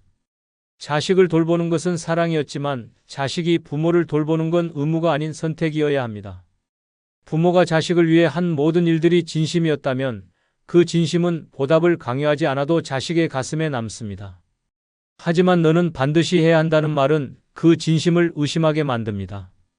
자식은 점점 지치고 죄책감에 시달리고 때로는 부모를 피하고 싶어집니다. 더 큰 문제는 이 말이 부모가 건강할 때, 아직 문제 없을 때 미리 나오는 경우가 많다는 점입니다. 나는 요양원 같은데 절대 안 간다. 나중에 나 돌볼 사람은 너밖에 없다. 너는 내 노후 책임져야 한다는 말들은 아직 오지도 않은 미래를 미리 의무의 족쇄로 만드는 말입니다. 자식은 사랑이 아닌 부담을 먼저 느끼게 되고 그 부담이 커질수록 부모와의 감정적 거리는 멀어집니다. 사랑은 자발적으로 해야 아름답습니다. 강요받은 효도는 눈물보다 스트레스를 먼저 부릅니다. 부모가 정말 자식에게 바라는 게 사랑이라면 의무라는 이름으로 무게를 지우는 것이 아니라 신뢰로 자발성을 이끌어내는 방식이어야 합니다. 나는 너 믿는다. 내가 아프면 그때? 너 생각할게라는 말이 자식의 마음을 훨씬 깊이 울리고 기꺼이 부모를 돕게 만듭니다. 이제 실제 사례 하나를 소개합니다. 부산에 사는 77세 정모 할아버지는 평소 가족 모임에서 늘 말끝마다 나는 너희한테 패 끼치기 싫다면서도 그래도 자식이면 부모 좀 봐야지라는 말을 빠짐없이 했습니다. 자식 셋은 각자 가정을 꾸리고 바쁘게 살았지만 이 말을 들을 때마다 불안하고 부담스러웠습니다. 그러던 어느 날 정할아버지가 무릎 수술을 받게 되었고 병간호를 누가 할 것인지 두고 자식들 사이에 미묘한 갈등이 시작됐습니다. 둘째 아들은 아버지가 그렇게 말씀하셔서 나는 언니가 다 하기로 한 줄 알았다고 했고 첫째 딸은 나만 자식이냐 왜 나보고만 돌보라고 하느냐며 울컥했습니다. 결국 셋째가 나서서 일주일씩 교대로 돌보자고 정리했지만 그 과정에서 쌓인 감정은 쉽게 가라앉지 않았습니다. 정할아버지는 퇴원 후 이런 상황을 알고 크게 충격을 받았습니다. 나는 미리 말한 건데 왜 애들이 그렇게 민감하게 받아들였을까 하며 마음이 상했습니다. 하지만 나중에 둘째 며느리가 조심스럽게 말했습니다. 아버님, 그 말이 사랑으로 들리기보단 무서운 책임처럼 들렸어요. 그냥 믿고 맡겨주시면 저희가 더 기꺼이 할 수 있었을 거예요. 그 말을 들은 정할아버지는 이후 자식들 앞에서 난 누구한테 기대지 않을 거다. 내 몸 내가 잘 챙길게라고 웃으며 말하기 시작했습니다. 그러자 오히려 자식들이 병원에 자주 찾아오고 먼저 이것저것 챙겨주는 일이 늘어났습니다. 무거운 말 하나 줄이니까 자식들이 마음을 더 열더라며 본인이 직접 깨달은 교훈을 이웃에게도 자주 전한다고 합니다. 내 걱정 다 가져가라. 노년의 마음 편히 사는 방법 중 첫 번째는 모든 사람에게 항상 좋은 사람이 되려 하지 말고 내 감정을 우선시하는 것입니다. 송 여사는 평생 착한 며느리, 참을성 많은 아내, 누구에게나 친절한 이웃으로 살아왔습니다. 늘 먼저 인사하고 부탁은 거절하지 않고 누가 뭔가를 요구하면 자기 일이 있어도 기꺼이 시간을 내주었습니다. 사람들은 그녀를 칭찬했습니다. 송 여사님처럼 사람 좋은 분 드물어요. 하지만 정작 송 여사는 밤마다 진통제를 삼키며 베개를 적십니다. 머리는 쿡쿡 쑤시고 가슴은 답답하게 눌립니다. 의사는 말했습니다. 과도한 스트레스와 억눌린 감정에서 오는 심리적 통증입니다. 한 번은 이웃이 느닷없이 전화를 걸어 부탁했습니다. 여사님, 급하게 일이 생겼는데 우리 손주 좀 봐주세요. 이미 허리가 좋지 않아 병원에 가기로 한 날이었지만 송 여사는 차마 거절하지 못하고 네, 그럼요라고 대답했습니다. 손주를 하루 종일 돌보고 밤이 되어서야 자신은 응급실로 실려갔습니다. 탈진과 과로. 하지만 송 여사는 말합니다. 누가 부탁하는데 어떻게 안 해요? 나는 늘 그래왔어요. 반면 정 여사는 다릅니다. 싫은 건 싫다 말하고 피곤하면 거절해요. 나도 내 인생이 있는데 남 좋은 일만 하며 살 수는 없잖아요. 그녀는 처음엔 주변의 눈총을 받기도 했습니다. 정 여사님은 너무 이기적이지 않아요? 하지만 시간이 지나자 사람들은 그녀를 존중하기 시작했습니다. 적어도 거짓 없이 솔직한 사람이었기 때문입니다. 정 여사는 말합니다. 내 감정도 소중한데 왜 남 감정만 챙기며 살아야 해요? 송 여사의 희생은 가족들에게조차 당연한 것으로 여겨졌습니다. 명절이 다가오면 자식들은 자연스럽게 음식 장만을 맡기고 손주 돌봄은 기본이었습니다. 누구 하나 엄마 힘드시죠? 라고 묻는 사람이 없었습니다. 이유는 단순합니다. 늘 괜찮다고 했기 때문입니다. 늘 웃으면서 난 괜찮아, 해줄 수 있어 라고 말했기 때문입니다. 그 말이 반복될수록 그녀는 점점 지쳐갔고 결국 어느 날 쓰러져 병원에 입원하게 됐습니다. 입원 중 딸이 말했습니다. 엄마, 왜 그렇게까지 하셨어요? 송 여사는 말없이 눈물만 흘렸습니다. 자신을 위해 한 선택이 단 하나도 없었다는 사실이 그제서야 실감났기 때문입니다. 그동안 살아온 수십 년의 시간 속에서 단 한 번도 자신의 감정에 먼저 귀 기울인 적이 없었습니다. 모든 사람의 좋은 사람으로 살아온 대가가 결국 병상 위에서의 고독이었습니다. 정 여사는 요즘도 가끔 사람들에게 오해를 받습니다. 그렇게 거절만 하다 보면 인간관계 다 끊어지는 거 아니야? 하지만 정 여사는 씩 웃으며 말합니다. 오히려 남아있는 사람이 진짜 내 사람이지요. 가짜 웃음으로 관계 유지할 바엔 솔직한 불편함을 감수하는 게 낫죠. 그녀는 지금 소수의 사람들과 깊고 진한 관계를 맺고 있으며 더 이상 감정 노동에 시달리지 않습니다. 노년은 더 이상 누군가의 눈치를 보며 살아야 하는 시간이 아닙니다. 평생을 참아왔고 맞춰왔고 웃어왔던 사람이라면 이제는 자기 감정부터 챙겨야 할 시간입니다.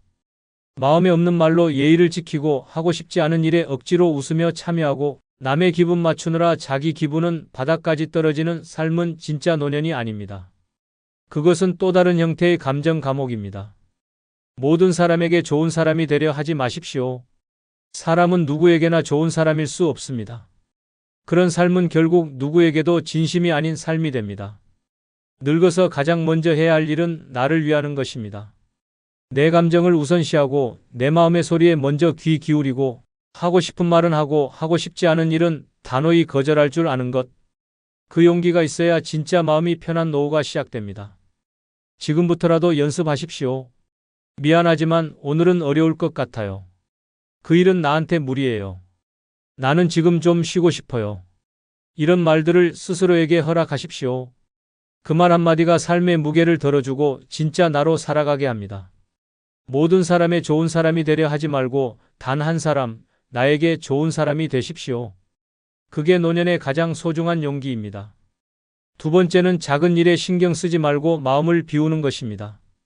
이 여사는 새벽부터 눈을 뜨고 한숨을 쉽니다. 베란다 창문 틈에 먼지가 낀 것 같아 다시 걸레질을 하고 며느리가 남기고 간 쌀포대가 제대로 닫히지 않았다는 생각에 괜히 전화를 걸어 확인을 합니다. 텔레비전 볼륨이 조금만 커도 짜증이 나고 아파트 옆집 개 짖는 소리도 귀에 거슬립니다. 늙어가니까 모든 게 예민해져요. 예전에는 그러려니 했는데 지금은 사소한 게 다 불편해요. 이 여사는 그렇게 하루를 걱정과 분노로 시작합니다. 모임에 나가도 상황은 다르지 않습니다. 누가 인사를 안 했다고 기분이 상하고 누가 말끝을 흐렸다고 뒷말을 만들어냅니다. 김 여사가 말끝마다 내가 뭐라고 했잖아요. 라는 말을 반복하자 이 여사는 그날 저녁 집에 돌아와 아예 모임 단톡방을 나가버렸습니다. 다음날 친구들이 이유를 물었지만 대답은 간단했습니다. 사람이 사람을 무시하는데 뭐하러 같이 있어요. 하지만 정작 김 여사는 아무 의도도 없이 한 말이었습니다. 그 모습을 옆에서 본 박 여사는 속으로 생각했습니다. 저 사람은 왜 늘 그렇게 예민할까? 사는 게 피곤하지도 않나? 박 여사는 정반대의 사람이었습니다.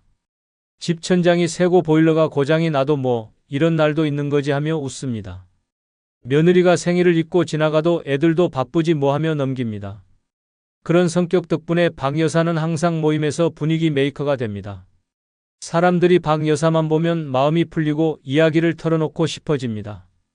한 번은 모임 도중에 찬물이 갑자기 쏟아지는 사고가 있었습니다. 식당 직원이 실수로 물을 쏟았고 박 여사 옷이 홀딱 젖었습니다. 모두가 당황했지만 박 여사는 오히려 웃으며 말했습니다. 아이고 덕분에 시원하네요. 여름에 물벼락도 맞아보고 좋지요. 그 한마디의 분위기는 다시 유쾌하게 바뀌었고 직원도 고개 숙이며 감사 인사를 했습니다. 그걸 본 이 여사는 속으로 문득 부끄러움을 느꼈습니다. 나는 이 상황에서 뭐라고 했을까? 노년에 마음 편히 사는 사람은 결코 모든 것이 잘 풀려서가 아닙니다. 오히려 같은 상황에서도 마음을 다스리는 방법을 알고 있기 때문입니다. 사소한 일에 화내고 작은 오해에 발끈하며 타인의 시선에 예민하게 반응하는 사람은 스스로를 지치게 만듭니다. 늙어서 가장 큰 병은 외로움이 아니라 혼자 부글부글 끓는 마음입니다.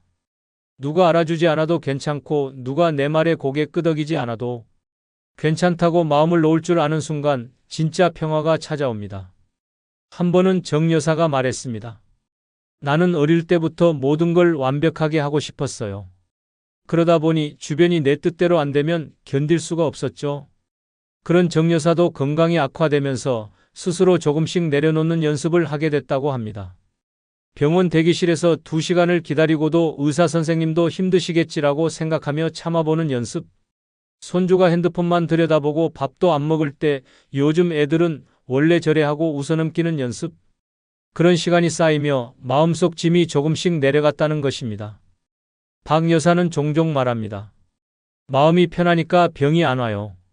병이 와도 덜 아파요. 주변 사람들도 그 말에 고개를 끄덕입니다. 노후에 가장 중요한 건 돈도 건강도 아닌 마음입니다. 그 마음을 지키는 방법은 생각보다 단순합니다. 작은 일에 신경 쓰지 않는 것. 남이 무슨 말을 했든 어떤 표정을 지었든 그저 스쳐가는 바람처럼 흘려보내는 것. 그걸 잘하는 사람이 결국 오래오래 웃으며 건강하게 삽니다. 늙어서 하루하루를 싸우듯 살 것인가, 웃으며 여유롭게 살 것인가는 전적으로 마음가짐에 달려 있습니다. 작은 일 하나에 마음 졸이면 하루가 고통이고 한숨이 일상이 됩니다. 하지만 뭐 어때라는 말 한마디를 입에 달고 살면 그 순간부터 인생이 가벼워집니다. 그리고 그 가벼운 인생이 진짜 행복한 노후로 이어집니다. 마음을 비우는 법, 그것이야말로 늙어서 가장 값진 지혜입니다. 세 번째는 다른 사람의 평가에 휘둘리지 말고 오로지 나만의 길을 걷는 것입니다. 조 여사는 손수 만든 목도리를 늘 자랑스럽게 두르고 다닙니다. 색이 화려하고 무늬가 독특해서 누가 봐도 눈에 띕니다. 그런데 모임에서 한 번은 이런 일이 있었습니다. 김 여사가 목소리를 낮추지 않고 말했습니다. 저 나이에 저런 색은 좀 과하지 않나? 너무 튀어 보여. 순간 조 여사의 얼굴에 그림자가 드리워졌지만 그녀는 아무 말 없이 미소만 지었습니다. 그러고는 다음 모임에도 똑같은 목도리를 하고 나타났습니다. 그 모습을 보고 다들 다시는 그런 말을 꺼내지 않았습니다. 조 여사는 말했습니다. 나는 내가 좋아서 두른 거예요. 남들이 뭐라고 해도 내가 좋으면 그만이지요. 정반대의 사람이 있습니다. 바로 윤 여사입니다. 옷을 살 때도 머리를 자를 때도 항상 주변의 눈치를 봅니다. 이런 스타일은 너무 어려 보여? 이 색은 좀 튀지 않을까? 마트에서 장을 볼 때도 친구가 뭐라고 할까 싶어 고기 대신 두부를 담고 커피도 3,000원이 넘으면 허세로 보일까봐 그냥 물만 마십니다. 결국 그녀는 자신이 뭘 좋아하는지도 뭘 원하는지도 모르게 되었습니다. 항상 타인의 기준에 맞춰 사는 살, 그것은 마치 매일 무대 위에서 가면을 쓰고 연기하는 것과 같습니다. 한 번은 윤 여사가 오랜만에 화장도 하고 예쁜 블라우스를 입고 나왔습니다. 거울을 볼 때만 해도 기분이 좋았습니다. 그런데 친구가 말했습니다. 어머, 데이트라도 있어요? 그 말에 윤 여사는 얼른 가디건으로 블라우스를 가렸습니다. 그날 이후 그녀는 다시 회색 옷만 입기 시작했습니다. 그녀는 말합니다. 예쁘게 입으면 오히려 주목받을까봐 겁나요. 다들 수군대니까요. 그러던 어느 날 모임에 조 여사가 빨간 구두를 신고 나타났습니다. 손녀가 사준 거예요. 내가 워낙 빨간색을 좋아하거든요. 그 모습을 본 윤 여사는 그날 집에 돌아와 신발장을 열었습니다. 몇 해 전 생일 선물로 받은 노란 운동화가 눈에 들어왔습니다. 그때는 나이에 안 맞아라며 한 번도 신지 않았던 신발이었습니다. 윤 여사는 그 신발을 꺼내 신어보았습니다. 거울 속 자신의 모습이 어색했지만 어딘가 모르게 웃음이 났습니다. 그리고 다음 모임 노란 운동화를 신고 나왔습니다. 사람들은 말했습니다. 오늘 윤 여사님 얼굴이 환해 보여요. 노년의 마음 편히 사는 사람은 타인의 시선에서 자유로운 사람입니다. 세상은 늙었다고 조용히 있으라 하고 나이값 하라고 강요합니다. 하지만 그 말들에 휘둘리다 보면 진짜 나를 잃어버립니다. 평생을 남 눈치 보며 살아온 사람일수록 노년에라도 나만의 삶을 살아야 합니다. 내가 하고 싶은 대로, 내가 원하는 방식으로, 내가 웃을 수 있는 길을 걸어야 합니다. 모임에서 조 여사는 요즘 캘리그라피를 배우고 있습니다. 글씨 하나 쓰는데도 감정이 담겨요. 내 글씨가 내 마음을 보여주는 것 같아요. 그런데 일부 사람들은 말합니다. 그 나이에 그런 거에서 뭐해요? 조 여사는 웃으며 대답합니다. 그 나이니까 하는 거예요. 젊었을 땐 돈 벌고 애 키우느라 몰랐던 내 취향을 이제야 찾은 거지요. 주변의 말은 멈추지 않습니다. 늙어서 치마를 입으면 왜 이 나이에 꿈이냐 하고 운동을 시작하면 무릎 나간다고 말립니다. 연애라도 시작하면 정신 나갔다고 합니다. 하지만 결국 내 삶은 내가 책임져야 합니다. 남들이 말해주는 기준으로는 절대 만족할 수 없습니다. 그들이 살아주는 인생이 아니니까요. 그래서 늙어서 가장 중요한 용기는 내가 하고 싶은 대로 사는 용기입니다. 그 길이 혼자일 수도 있고 튀는 길일 수도 있고 누군가에게 욕을 먹을 수도 있습니다. 하지만 그 길 위에서 웃을 수 있다면 그게 진짜 내 인생입니다. 조 여사의 빨간 구두처럼 윤 여사의 노란 운동화처럼 이제는 타인의 기준에서 벗어나 나만의 길을 걸어야 할 시간입니다. 네 번째는 지나친 걱정은 백해무익이니 걱정 그만하고 지금에 집중하는 것입니다. 강 여사는 잠을 잘 수가 없습니다. 침대에 누워서 눈을 감으면 머릿속이 더 바빠집니다. 내일 병원 예약이 몇 시였더라? 손주 학교는 잘 다니고 있을까? 혹시 며느리가 나를 부담스러워하는 건 아닐까? 끝도 없는 생각들이 물밀듯이 밀려옵니다. 가만히 누워 있어도 가슴이 답답해지고 배가 쿡쿡 쑤시기 시작합니다.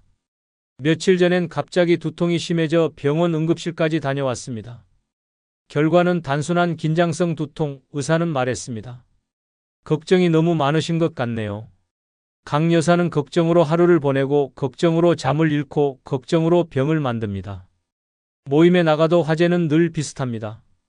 우리 아들이 요즘 회사에서 힘들어하는 것 같아. 우리 집 손주는 자꾸 스마트폰만 보고 공부를 안 해요. 남편은 건강이 안 좋아 보이는데 말을 안 들어요. 그녀는 그렇게 타인의 문제까지 끌어안고 자기 일처럼 걱정합니다. 그런데 놀랍게도 그 걱정의 대부분은 실제로 벌어지지 않습니다. 다들 잘 지내고 있고 상황도 나쁘지 않은데 혼자만 밤새 고민의 바다에 빠져 허우적댑니다. 한 번은 모임에서 기가 막힌 일이 있었습니다. 강 여사가 갑자기 눈물을 보이며 말했습니다. 저 며느리가 요즘 좀 차가운 것 같아요. 혹시 제가 뭘 잘못한 걸까요? 사람들은 놀랐고 며칠 뒤 정 여사가 조심스럽게 며느리에게 물어봤습니다. 돌아온 대답은 이랬습니다. 아니요. 요즘 일이 많아서 피곤한 거지 어머님한테는 감사하게 생각하고 있어요. 결국 강 여사의 걱정은 근거 없는 상상이었습니다. 그 상상 하나가 그녀를 밤새 울게 만들고 몸까지 망치게 만들었습니다. 반면 박 여사는 정반대입니다. 걱정한다고 바뀌는 게 있나? 가 그녀의 좌우명입니다. 손주가 시험을 망쳐도 다음에 잘 보겠지 하고 남편이 짜증을 내도 오늘 기분이 안 좋은가 보다 하고 넘깁니다. 어느 날 딸이 전화로 회사에서 일이 꼬였어라며 투덜거릴 때도 박 여사는 한마디만 했습니다. 그래도 오늘 밥은 먹었지? 그 따뜻한 한마디에 딸은 울먹이며 대답했습니다. 응, 엄마 덕분에 웃었어. 걱정은 사랑이 아닙니다. 걱정은 통제할 수 없는 것을 붙잡으려는 몸부림입니다. 하지만 인생은 통제할 수 없는 일투성이입니다. 누군가의 감정, 건강, 미래, 돈, 관계, 그 모든 것들을 우리가 붙잡고 바꿀 수 있다면 세상에 병원도 약국도 필요 없습니다. 그래서 걱정은 결국 백해무익입니다. 마음만 지치게 하고 머리만 아프게 만들고 몸까지 병들게 합니다. 걱정은 시간을 낭비하게 하고 지금을 놓치게 합니다. 김 여사는 몇 년 전 암 판정을 받았습니다. 그날 이후 그는 하루하루를 걱정으로 살았습니다. 재발할까봐, 통증이 올까봐, 항암 부작용이 올까봐. 그런데 병원에서 만난 다른 한 환자는 달랐습니다. 같은 병을 앓고 있지만 매일 웃고 병실 사람들과 수다를 떨고 심지어 병원 옥상에서 운동도 했습니다. 김 여사가 물었습니다. 무섭지 않으세요? 그 환자는 말했습니다. 무서워서 얻는 게 없더라고요. 대신 오늘 하루라도 제대로 살고 싶어요. 그 말을 들은 김 여사는 무언가가 탁 하고 마음에서 풀리는 걸 느꼈습니다. 그날부터 그는 걱정을 줄이기 시작했습니다. 걱정이 밀려오면 지금 내가 할 수 있는 게 있나? 자문했고 없으면 그냥 털어냈습니다. 그 결과 건강은 조금씩 회복됐고 무엇보다 마음이 편해졌습니다. 그는 말했습니다. 걱정을 안 한다고 문제가 사라지는 건 아니지만 내 삶은 훨씬 가벼워졌어요. 노년은 이미 짊어진 짐만으로도 충분히 무겁습니다. 그런데 그 위에 상상 속 걱정까지 얹으면 인생은 주저앉고 맙니다. 걱정은 준비가 아닙니다. 걱정은 시간의 낭비이고 감정의 소모입니다. 그래서 늙어서 가장 중요한 것은 지금 바로 이 순간에 집중하는 것입니다. 오늘 내가 웃고 있는지, 오늘 밥은 맛있게 먹었는지, 오늘 하늘은 어떤 색인지에 집중하는 삶. 그것이 가장 건강하고 편한 노년입니다. 걱정은 아무리 해도 끝이 없습니다. 하지만 지금을 놓치면 다시는 돌아오지 않습니다. 그래서 걱정하지 말고 지금에 집중해야 합니다. 지금 내가 할 수 있는 일에 최선을 다하고 그 외의 일은 흘려보내야 합니다. 그렇게 사는 사람은 늙어도 얼굴에 미소가 있고 말끝마다 감사가 묻어납니다. 걱정은 마음의 독입니다. 마음을 살리고 싶다면 지금에 집중하는 것만이 해독제입니다. 5번째는 돈보다 마음의 여유가 훨씬 중요하다는 걸 깨닫는 것입니다. 박 회장은 모임만 나가면 주변의 시선을 한몸에 받습니다. 고급 승용차를 끌고 나타나고 손목엔 반짝이는 금시계가 빛납니다. 점심은 항상 본인이 계산합니다. 나중에 다 계산해요. 이런 건 내가 해야지. 모임 사람들은 그를 부러워합니다. 정년퇴직 후에도 임대 수입이 꾸준히 들어오고 해외 주식으로 꽤나 성공한 자산가로 알려져 있습니다. 그런데 어느 날 그 박 회장이 모임에서 처음으로 입을 열었습니다. 사실 요즘 잠이 안 옵니다. 돈은 있는데 사람이 없어요. 모두가 놀랐습니다. 말없이 웃기만 하던 박 회장이 그런 속마음을 털어놓을 줄은 몰랐습니다. 알고 보니 자녀들은 외국에 나가 연락이 뜸하고 아내는 몇 해 전 지병으로 세상을 떠났습니다. 하루하루가 고요하고 넓은 집안에서 들리는 건 시계 초침 소리뿐입니다. 거실에는 최신형 TV가 있고 주방엔 비싼 와인이 가득하지만 함께 나눌 이가 없습니다. 그날 박 회장은 말했습니다. 돈은 많은데 밥 먹을 사람이 없어요. 이게 사는 건가 싶어요. 반면 이 여사는 형편이 넉넉하지 않습니다. 월세 아파트에서 살고 연금도 기초연금 외엔 없습니다. 하지만 모임에서 가장 크게 웃고 사람들과 가장 많은 이야기를 나눕니다. 누구 생일이면 본인이 먼저 연락해서 파티를 열자고 하고 아픈 사람 있으면 밥 지어들고 달려갑니다. 친구들이 묻습니다. 돈도 없는데 어떻게 그렇게 밝아요? 이 여사는 말합니다. 돈은 없지만 내가 가진 사람들은 많아요. 그게 더 부자 아닌가요? 한 번은 이 여사가 병원에서 허리 진단을 받고 왔습니다. 노화로 인한 협착증이 있었고 몇 주는 누워 있어야 했습니다. 그 소식을 들은 친구들이 돌아가며 간식을 사오고 집안일을 도와줬습니다. 박 회장은 그 광경을 멀리서 바라보다 조용히 말했습니다. 나는 병원에 누워도 올 사람이 없을 텐데. 그 말에 주변 사람들이 숙연해졌습니다. 돈은 분명 중요합니다. 늙어서 병원도 가야 하고 약도 사야 하며 입을 옷과 먹을 밥도 필요합니다. 하지만 그것이 인생의 전부가 되면 외로움은 돈으로도 막을 수 없습니다. 고급 소파에서 혼자 앉아 TV를 보는 것보다 낡은 의자에 앉아 친구와 웃는 것이 훨씬 따뜻합니다. 냉장고에 스테이크가 가득해도 함께 먹을 사람이 없으면 그건 외로운 냉장고입니다. 이 여사는 종종 말합니다. 나는 매달 마지막 주가 제일 좋아요. 이유를 묻자 그녀는 말했습니다. 그땐 다 같이 모여 밥 먹거든요. 누가 뭘 사오든 같이 먹는 밥이 제일 맛있어요. 그 한마디에 모두 고개를 끄덕였습니다. 마음의 여유는 그런 데서 나옵니다. 함께하는 시간, 나눌 수 있는 말, 웃을 수 있는 여유. 그것이 진짜 부자입니다. 박 회장은 요즘 가끔 묻습니다.